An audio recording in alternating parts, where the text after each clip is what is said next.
was cut tragically short before I even reached my second birthday. I'm Alissa Beth Guernsey. I was born on November 2, 2007, in Indiana.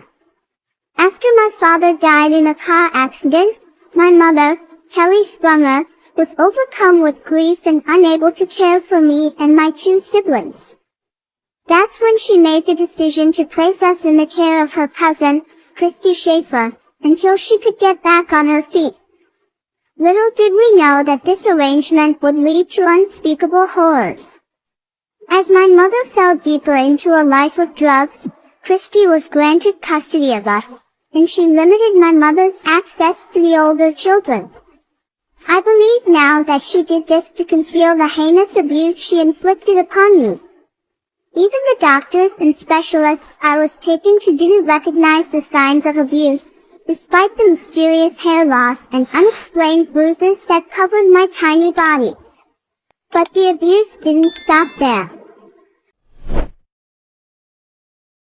On March 28, 2009, during a car ride with Christy and my siblings, she unleashed her anger and frustration on me, mercilessly beating and banging my head against the car seat. I lost consciousness, falling into a coma. The horrifying truth is that Christy didn't rush to get me help. Instead, she carried on with her errands, leaving me in that car seat, fighting for my life, for hours. Eventually, her brother, who happened to be an EMT, arrived and discovered the chilling truth. I was cold to the touch, and my heart had stopped beating. He immediately called 911, and Alissa Guernsey was born into love. Her mother, Jessica Guernsey, adored her, treasuring every giggle, every tiny milestone. She was a happy baby, full of life, bright-eyed, with a future that should have been filled with bedtime stories and birthday cakes. But fate had other plans. Jessica's world fell apart when a minor legal issue led to her temporary incarceration. In an instant, Alissa and her siblings needed care. The system, meant to protect the vulnerable, made a decision that would seal Alissa's fate. Alissa was placed in the custody of Christina McCune, a woman who was supposed to be family, someone trusted to give her the safety and love that Jessica no longer could. But behind closed doors, that safety was a lie. At first, the changes were subtle. Alissa became quieter, her once bright energy dimmed. Then came the bruises. "She's just clumsy," McCune would say. "Toddlers fall." But Alissa wasn't just falling. She was being beaten. Repeatedly, the bruises were deep, dark, in places that no accident could explain. Over time, her soft curls thinned from stress, patches of her hair ripped from her scalp. Her tiny body, once warm and full of life, became frail, exhausted from constant pain. The people around her saw the signs, doctors, neighbors, even family, but no one intervened. The system that should have saved her ignored the cries that never came. Because by then, Alissa had learned, crying only made it worse. Then came March 28, 2009. Alissa's body could take no more. The final beating was worse than the others, violent, unrelenting. It broke her from the inside out. She collapsed, unresponsive. Christina McCune did nothing. For hours, Alissa lay in agony, her tiny body failing, her life slipping away. By the time 911 was called, it was too late. The autopsy told the story that Alissa never could. Multiple blunt force injuries, head trauma, evidence of sustained, prolonged abuse, the marks of a child who had been tortured. LaGrange, Indiana, woke up to the horror. But what happened next was even more shocking. Christina McCune was not charged with murder. Despite the overwhelming evidence, the state only charged her with neglect of a dependent resulting in death. Her sentence? Just 10 years. 10 years for the life of a 16-month-old child. And the final insult? She didn't even serve the full sentence. The outrage was immediate. The community demanded justice. How could a woman who beat a baby to death walk free so soon? How could the system let this happen? But Alissa's story was not just a tragedy. It became a call for change. Her name became a rallying cry against child abuse, a symbol of the innocent lives lost in a system that too often fails to act before it's too late. And so, we ask you, who speaks for the children who can't cry for help? If Alissa's story moved you, don't let it end here. Share it. Speak out. Because silence is what killed her. And silence is what allows this to happen to other children. Alissa Guernsey deserved better. ES crept in slowly, controlling her decisions, questioning her every move. Then came the jealousy, the rage whenever she tried to distance herself. The relationship became toxic, suffocating. Janelle knew she had to get out. And she did. Or at least, she thought she did. Breakups are supposed to be an ending, a way to move forward. But for some men, no is never an option. The calls kept coming. The threats turned from words into something real. The stalking, the warnings. Friends told Janelle to be careful, but what could she do? She had a child to protect, a life to live. Kylie, just 9 years old, sensed the fear in her mother. She wasn't like other kids. She didn't get to live in a world where nightmares stayed in the dark. She heard the hushed conversations, saw the tension in her mother's eyes. She started sleeping with the light on. She asked, "Mommy, is he coming back?" Then, on the night of March 17th, 2023, the fear became reality. The sound of a door forced open, raised voices, a gunshot, then another, and another. The neighbors woke up to the screams, a frantic 911 call. When police arrived, they found Janelle barely alive, bleeding, gasping for help. But Kylie was gone. The little girl who loved unicorns and bedtime stories, who should have been worrying about school and cartoons, lay lifeless, executed in cold blood. The man who claimed to love Janelle had turned his gun on the thing she loved most. Houston woke up to horror. The community was shaken. The search began. Where was he? How does a man shoot a child and just disappear into the night? The manhunt gripped the city, but the real question haunted everyone. Why wasn't he stopped before it was too late? Days later, he was found, arrested, cuffed. But as the case moved to court, another question loomed. Would justice be served? Janelle, shattered but surviving, faced the man who destroyed her world. The evidence was overwhelming, the crime undeniable. The jury gave their verdict, guilty. But was it enough? Could any sentence bring back what was lost? Kylie's name cannot be forgotten. Not just a victim, not just a statistic. She was a little girl who deserved better. If this story made you feel something, anger, sorrow, the need for change, don't let it end here. Share it. Speak about it. Because silence is what allows monsters like this to believe they can get away with it. And Kylie's story deserves to be heard. Alissa Guernsey was born into a world of love. From the moment she took her first breath, her mother, Jessica Guernsey, cherished her with all her heart. A beautiful baby girl with bright blue eyes, soft curls, and a contagious giggle. Alissa brought light into the lives of those around her. She was the youngest in the family, doted on by her siblings, a child who should have had a future filled with warmth and happiness. But life has a cruel way of changing in an instant. Jessica, struggling with personal issues, found herself arrested on a minor charge. A mistake, one that she never imagined would cost her the life of her daughter. The legal system forced a decision. Her children had to be placed in someone else's care while she served her time. That should have been a temporary situation, a short-term disruption before she could reunite with her babies. Family was supposed to step in. Blood was supposed to protect blood. That's when Christina McCoon entered the picture. McCoon was no stranger. She was considered family, someone who should have loved and protected Alissa like her own. The system trusted her. Jessica trusted her. But behind closed doors, McCoona wasn't a guardian. She was a monster. At first, everything seemed normal. People believed Alissa was safe. But then, the subtle changes started. Changes that went unnoticed until it was too late. The once happy baby became quiet. Her bubbly personality began to fade.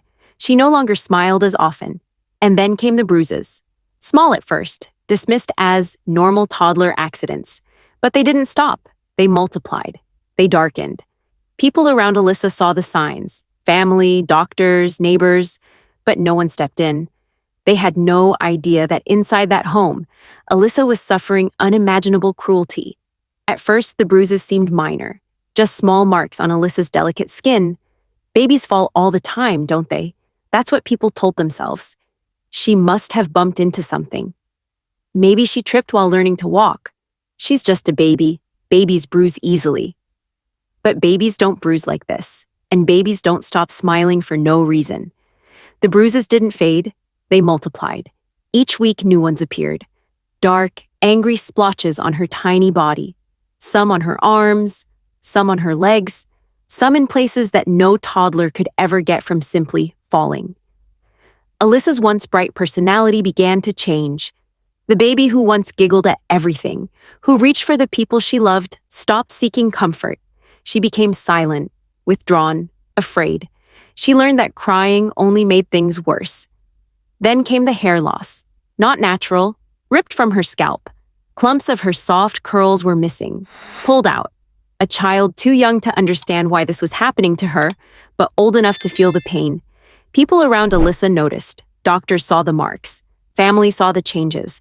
But no one did anything. Maybe they didn't want to believe it. Maybe they convinced themselves that Macoon's excuses were true. But denial doesn't protect children. Alissa was suffering, alone, in silence, in the place that was supposed to keep her safe. Alissa Guernsey's final days were filled with unimaginable suffering. The once lively, smiling baby girl was now a shell of herself, her body weak, her spirit broken. The bruises had become a part of her, as constant as her pain. Some were fading, others fresh, layer upon layer of violence, telling a story that Alissa couldn't. She was barely able to move, a 16-month-old child, so young, so small, yet carrying the weight of countless beatings. She no longer had the strength to play, to laugh, to even cry.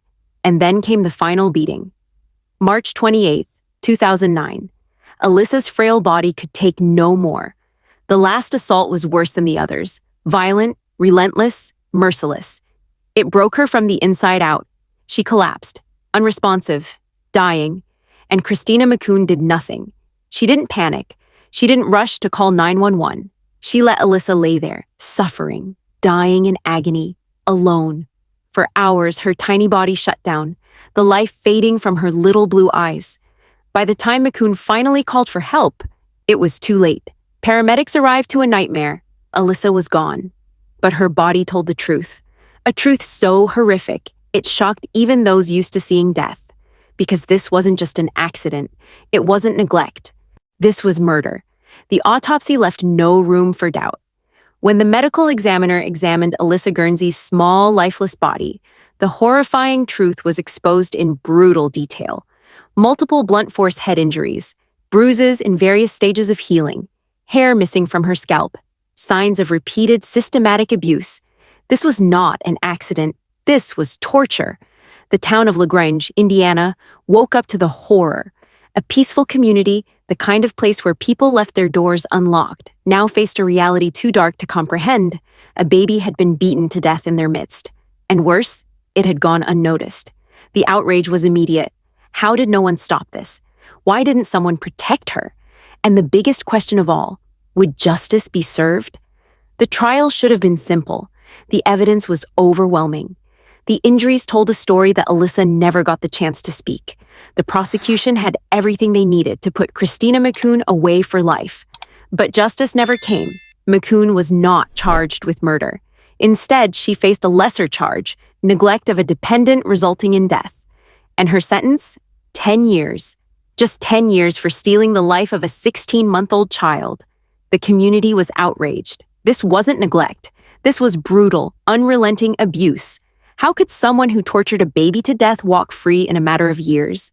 But the system had spoken, and justice for Alissa Guernsey had been denied. The news of Christina Macoon's light sentence sent shockwaves through the community. People were outraged. They had trusted the system to protect the innocent, to stand up for those who couldn't defend themselves. But Alissa had failed at every turn. Why didn't anyone step in? Why was nothing done sooner? Why was this not treated as murder? Alissa's bruises had been visible. Doctors saw them, family members saw them. But time and time again, people chose to look the other way. Was it fear? Was it denial? Or was it simply negligence? And then, the greatest insult of all. Macoon, the woman who had beaten a baby to death, received only 10 years, not life, not decades behind bars. Just 10 years for a lifetime stolen. The public demanded answers. Letters were written, petitions signed. People called for reform, for tougher sentences, for real consequences for child abusers. But the heartbreaking reality was clear. Monsters walk free, and justice is not always served. For Alissa, it was too late. But for thousands of other children suffering in silence, her story became a warning, a call to action. Because the next time a baby's bruises are ignored, the next time the system looks the other way, will another child suffer the same fate? Alissa Guernsey's story is more than a tragedy. It's a wake-up call. Her death exposed the failures of child protective services, the complacency of those who should have stepped in, and the broken system that let her abuser walk free after only a decade. But her name cannot be forgotten. She was not just a victim, she was a baby girl who deserved love, safety, and a future. This isn't just about Alissa, it's about every child suffering in silence. It's about every warning sign ignored, every bruise left unexplained, every cry that goes unheard. Speak out. If something feels wrong, report it. If you see a child in distress, don't look away. Share her story. Let Alissa's name be a reminder that we must do better, that we must protect the innocent, support child protection organizations. There are countless children out there, just like Alissa, who need someone to fight for them. Be that person. Because silence is what killed Alissa, and silence is what allows this to happen to other children. Alissa Guernsey deserved better, and so do the children still waiting to be saved.